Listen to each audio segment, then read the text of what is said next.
சீரியல்களின் full எபிசோடுகளை Sun டிவியில் ஒளிபரப்பான உடனே எக்ஸ்க்ளூசிவாக சன் நெக்ஸ்டில் மட்டும் ஃப்ரீயா பாருங்கள்.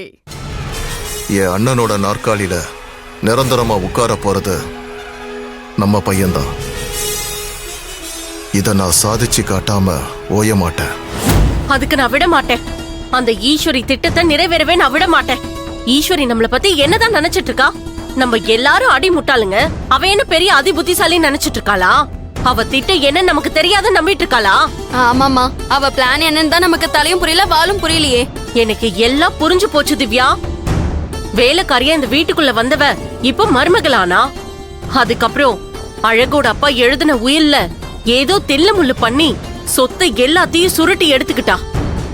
எந்த வைஜெயந்தியால வாழ வழி இல்லாம நிற்கதியா நின்னு இந்த வீட்டுக்குள்ள அடைக்கலமா வந்தாலோ அந்த வைஜெயந்திய வீட்டுக்குள்ள கூட்டிட்டு வந்து உறவு கொண்டாடுறது மட்டும் இல்லாம அவ பையனை நம்ம ஃபைனான்ஸ் கம்பெனில வேலைக்கு சேர்த்துக்கணும்னு ஐடியா பண்றானா?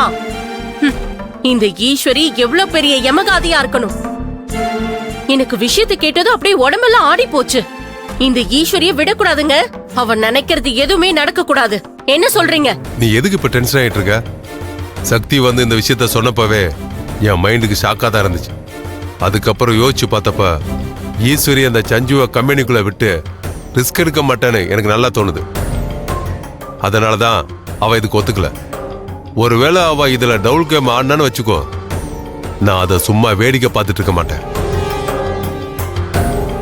இந்த ஃபைனான்ஸ் கம்பெனி ஒன்றும் ரத்தினவேல் பாண்டியனோட பரம்பரை சொத்து இல்ல, ஏன் பரம்பரை சொத்து. இதோட அடி ஓரமா எங்க அப்பாவோட ரத்தமும் வேர்வையும் இருக்கு. அது வளர்ந்து இந்த கம்பெனி விருட்சமா இருக்கு. இதோட பலனை நம்மளை தவிர வேற யாரையும் அனுபவிக்க விட மாட்டேன்.